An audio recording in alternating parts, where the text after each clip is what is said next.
প্রিয় পাঠক, আবার হাজির হয়েছি নতুন একটি গল্প নিয়ে। আজকের গল্পটি পাঠিয়েছে ক্ষুদ্র লেখক। আজকের গল্পের নাম আত্মার রহস্য। তাহলে চলুন কথা না বেরিয়ে গল্পটি শুরু করা যাক। শ্রাবণ মাস, সন্ধ্যাবেলা, ঝিরঝির করে একটানা বৃষ্টি পড়ে চলছে। সে কখন নেমেছে? দুপুর গড়িয়ে বিকেল কেটে গিয়ে এখন সন্ধ্যা হয়। তবুও বৃষ্টি থামার নাম নেই। চারিদিকে জল থই থই করছে। রাস্তাঘাট তলিয়ে গেছে একদম।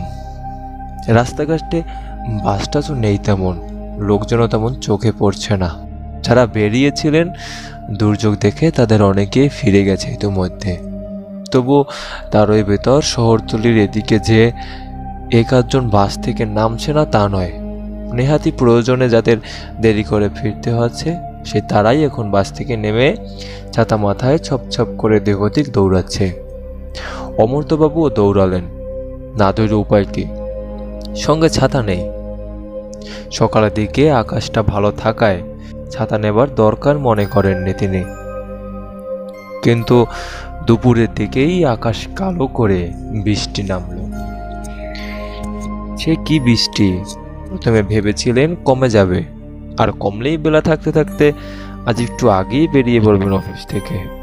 অথচ তার হলো কই, বৃষ্টি কমে আস্তে আস্তে সে বেলা গড়িয়ে গেল। তাও কি পুরোপুরি কমলো? ঝিরঝির করে একটানা পড়েই চলছে। হাতের ফাইলটা মাথার ওপর আড়াল করে প্যান্ট গুটিয়ে গলির ভেতর ঢুকলেন অমর্ত্যবাবু। গলিতে বেশ খানিকটা জল জমেছে। এই জলও নামতে হতো না যদি গাড়িটা তার ঘরের দরজায় এসে দাঁড়াতো, কিন্তু উপায় নেই। বাড়িতে ঢোকার মুখে মস্ত একটা গলি, অনেক পুরনো বাড়ি তার। এই গলিতে গাড়িও ঢোকে না। অফিসের গাড়িটা তাই রোজই তাকে গলির মুখে ছেড়ে দিয়ে যায়, ওইখান থেকে আবার তাকে তুলে নেয়। জল পার হয়ে অমর্ত্যবাবু বাড়ির দরজায় এসে কলিং বেল বাজালেন। প্রায় সঙ্গে সঙ্গে দরজাটা খুলে গেল। খুলল তার মেয়ে মিতু। অমর্ত্যবাবু জিজ্ঞেস করলেন, কিরে, কেউ আসেনি? মিতু ঘাড় নাড়ল, মুখটা থমথমে, চোখ দুটো ছলছল করছে। অমর্ত্যবাবু বুঝলেন অনেককে বললেও কেউ না আসায় মেয়েটার মন খারাপ হয়ে গেছে। তা হওয়ারই কথা। অন্তত এই দিনটিতে, আজ মেয়ের জন্মদিন উপলক্ষে আত্মীয় স্বজনদের অনেককেই নিমন্ত্রণ করছিলেন অমর্ত্যবাবু। এটা তার মেয়ের ক্ষেত্রে যেমন ছেলের ক্ষেত্রেও তেমনই চলে আসছে কিছু বছর ধরে। আসলে জন্মদিনটাও উপলক্ষ মাত্র। এই সুযোগে সবার সঙ্গে দেখা হবে অমর্ত্যবাবু তাই এমনকি করে আসছেন কিছু বছর ধরে। সবাইকে আসতে বলেন এই দিনটিতে। তবে এবারে আয়োজনটা একটু বেশি ছিল। দিন 15 হলো এই বাড়িটি কিনে এসে উঠেছেন তিনি। পুরনো বাড়ি, জমিদার আমলের হবে হয়তো। জলের দরে বিক্রি হয়ে যাচ্ছিল, সুযোগ বুঝে বাড়িটা কিনে ফেললেন। তবে রং ঢং করে গৃহপ্রবেশের সময় আর কাউকে বলতে পারেনি। সামনেই মেয়ের জন্মদিন, তখন সবাইকে বলবেন এই ভেবেই বলা হয়নি তখন। কিন্তু দুপুর থেকে যা দুর্যোগ শুরু হয়েছে, এই ঝড় বৃষ্টি মাথায় করে কে আর এখানে আসবে? অমর্ত্যবাবু বললেন, তার মন খারাপ করে কি করবে বল? দুপুর থেকে যা শুরু হয়েছে, রাস্তাঘাট ভেসে গেছে একদম। আমি তো এলাম অনেক কষ্ট করে। যাক, চল ভেতরে চল। কেক কেটেছিস? মিথুল মাথা নাড়ল, না, এখনো সব কিছুই হয়নি। অমর্ত্যবাবু আসতে দেরি করেছেন, তাই তার মা তাকে দেরি করতে বলেছে। ঠিক আছে, তোর মাকে বল সব রেডি করতে, আমি চটপট হাত মুখ ধুয়ে আসছি। বলতে বলতে অমর্ত্যবাবু দরজাটা বন্ধ করে ভেতরের দিকে চলে গেলেন তার নিজের ঘরে। প্রায় মিনিট 20 পর যখন নিজের ঘর থেকে বেরোলেন, তখন তার পরনে দুধ সাদা পায়জামা আর পাঞ্জাবি, হাতের আঙুলের ফাঁকে জ্বলন্ত সিগারেট। মিতুলকে ডেকে বললেন, কই রে মিতুল, সব রেডি? পর্দা সরিয়ে অমর্ত্যবাবু পাশের ঘরে পা বাড়ালেন। এই ঘরটা বেশ বড়, 20-25 জন লোক অনায়াসেই বসতে পারে।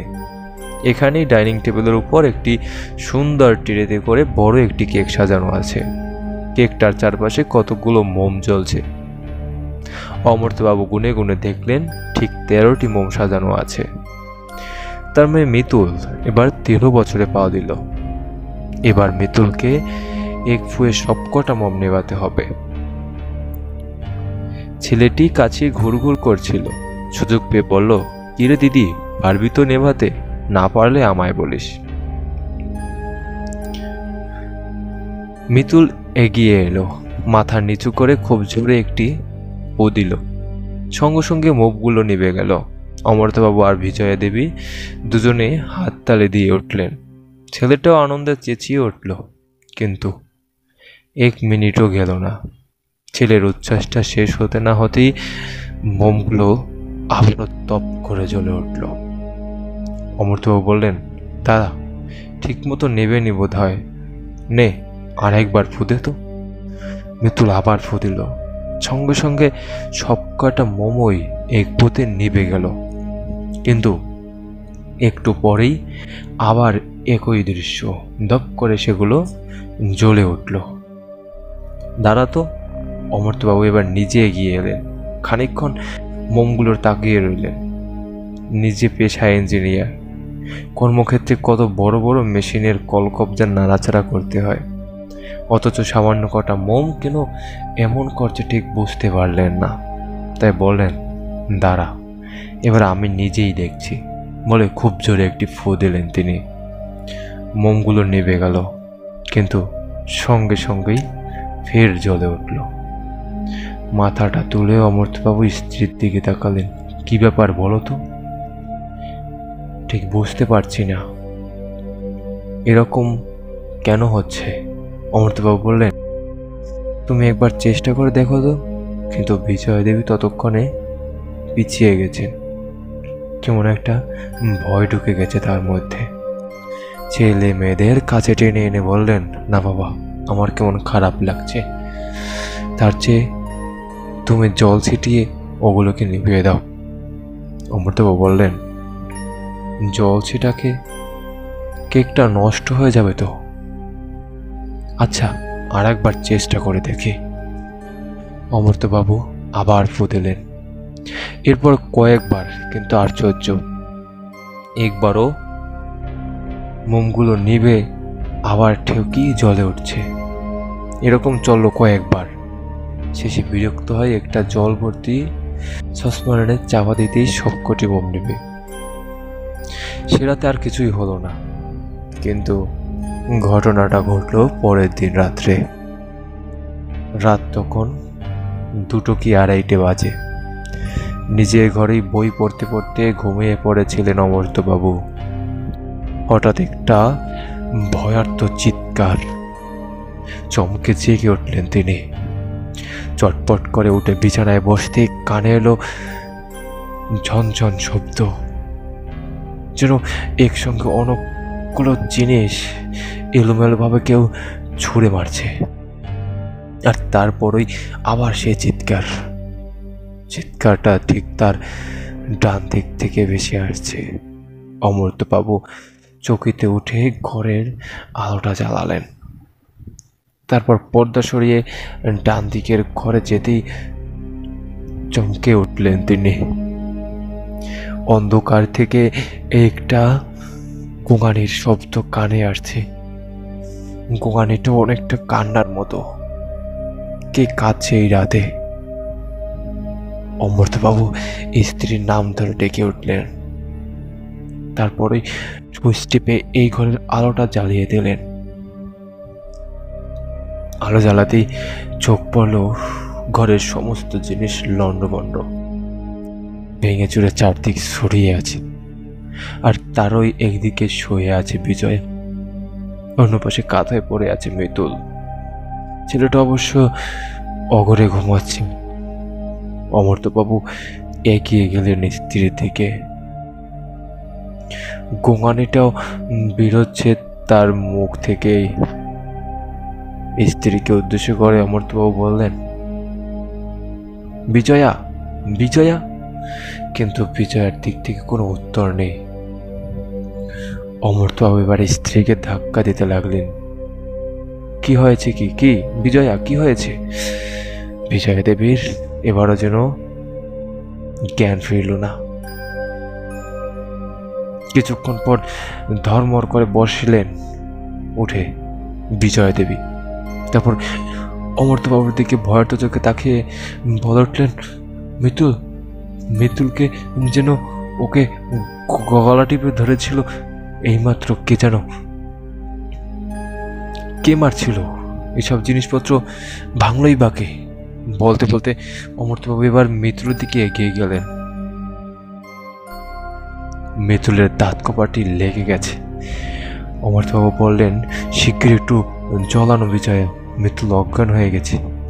কিন্তু আমার ভয় করছে ভীষণ। বিজয় দেবী ভয়ে কাঁপতে কাঁপতে বললেন। অবস্থা বুঝে অমর্ত্যবাবুই উঠলেন, নিজের ঘরের জলের জগটা নিয়ে ছুটে এলেন। তারপর চোখে মুখে জলের ঝাপটা দিয়ে দাঁতের ফাঁকে আঙুল ঢুকিয়ে দাঁত কপাটি খুলে দিতে জ্ঞান ফিরল মিতুলের। সঙ্গে সঙ্গে সে জড়িয়ে ধরল বাবাকে। ভয়ে কাঁপতে কাঁপতে বলল, আমি আর এখানে থাকবো না বাবা, আমার ভীষণ ভয় করছে। অমর্ত্যবাবু মেয়েকে নিয়ে স্ত্রীর দিকে তাকালেন। চটপট টুটুলকে নিয়ে আমার সঙ্গে এসো। বিজয় দেবীর টুটুলকে কোলে নিতেই অমর্ত্যবাবু ওদের নিয়ে নিজের ঘরে এলেন। মিতুল আর টুটুলকে নিজের খাটে শুয়ে দিতেই মিতুল উঠে এলো। না, আমি একা শুব না। একা কোথায়? ভাই তো আছে। না না, তুমি থাকো এখানে। অমর্ত্যবাবু দেখলেন মেয়েটা ভয়ে নীল হয়ে গেছে। স্ত্রীর দিকে তাকে জিজ্ঞেস করলেন, কি হয়েছিল বলো তো? বিজয়া দেবী কাঁপতে কাঁপতে বললেন, প্রথমে বুঝতে পারিনি। মাঝরাতে হঠাৎ ঘুমটা ভেঙে যেতেই মনে হলো আশেপাশে কেউ যেন ঘুরছে। ভাবলাম বোধ হয় তুমি, তাই তোমায় ডাকতে ভাবছিলাম। কিন্তু তার আগে ঝনঝন করে শব্দ কানে এলো। বুঝতে পারলাম কেউ জিনিসপত্র ভেঙে চুরমার করছে। পেটছুসটা চালিয়ে চিৎকার করতে গিয়ে যা দেখলাম তাতে আমার বুকে রক্ত এখনো হিম হয়ে আসছে। একটা 13 থেকে 14 বছর বয়সের মেয়ে, কিন্তু তার চোখ দিয়ে যেন আগুনের ফলকা বেরোচ্ছে। আর হাতগুলো কি লম্বা লম্বা, দাঁতগুলো বিকট। দাঁত মুখ খিচিয়ে এসে মৃত্যুর দিকে এগিয়ে যাচ্ছিল। কিন্তু ততক্ষণে ঘুম ভেঙে গেছে মিতুলের। মিতুল একটা চিৎকার দিয়ে উঠল। ওর চিৎকারে আমিও চেঁচালাম, কিন্তু মেয়েটা আমার হাত তুলে একটা চর মারলো। ঠিক চর নয়, মনে হলো যেন একটা দমকা হাওয়া আমার গাল ছুঁয়ে গেল। ব্যাস, তারপর আর কিছু মনে নেই। অমর্ত্যবাবু বললেন, কিন্তু তোমরা ঠিক দেখেছ নাকি কোনো চোর ঢুকছিল? বিজয় দেবী বললেন, পড়ে এলে সে জিনিসপত্র ভেঙে বাড়ির মালিকের ভুং ভাং মাগে কেন? অমর্ত্যবাবু তা অবশ্য ঠিক, কিন্তু কি ব্যাপার বলো তো? বিজয় দেবী, ব্যাপার খুবই খারাপ। আমরা গতকালকে আমার সন্দেহ হয়েছিল, না হলে ফু দিয়ে মোমগুলো নেভানোর পরেও কেন আবার জ্বলে উঠবে। তুমি কালোই অন্য বাড়ি দেখো, ভাড়া বাড়ি হলেও থাকবো, কিন্তু এ বাড়িতে থাকা অসম্ভব। কি সাংঘাতিক। মার কথায় মিতুল এবার বলল, হ্যাঁ বাবা, তুমি অন্য কোথাও চলো, এখানে এখানে আর আমি থাকবো না। আর একটু হলেই আমার গলা টিপে ধরতো। বলতে বলতে কেঁদে ফেলল মিতুল। অমর্ত্যবাবু মিতুলকে কাছে টেনে নিলেন, কিন্তু তখনও যেন কিছু বুঝতে পারলেন না। পারলেন সকালে উঠে বাজার ছোঁয়ার সময় গলির মুখে যেতেই কে যেন ডাকলো, পেছন ফিরে তাকাতে অমর্ত্যবাবু দেখলেন তার পাশের বাড়ির বিজনবাবু কাছে এসে বললেন, কাল রাতে কি হয়েছিল আপনার বাড়িতে? চিৎকার আর শব্দ শুনলাম। অমর্ত্যবাবু সব গুছিয়ে বললেন ব্যাপারটা। শুনে বিজনবাবু বললেন, আমি জানতাম এমন একটা কিছু ঘটবে। আপনি যখন বাড়িটা কেনেন আমরা তখন এখানে ছিলাম না, মাসখানেকের জন্য বেনারস গিয়েছিলাম। থাকলে আপনাকে বারণ করতাম ও বাড়ি কিনতে। বাড়িটার কি ব্যাপার বলুন তো? আসলে বাড়িটা যিনি তৈরি করেছিলেন বছর 25 আগে তার একমাত্র মেয়ে জন্মদিনের দিন আগুনে পুড়ে মারা যায়। মেয়ে মারা যাওয়ার পর মেয়ের শোকে ভদ্রলোকের স্ত্রীও একদিন আত্মহত্যা করেন। এর বছর 2 পর ভদ্রলোক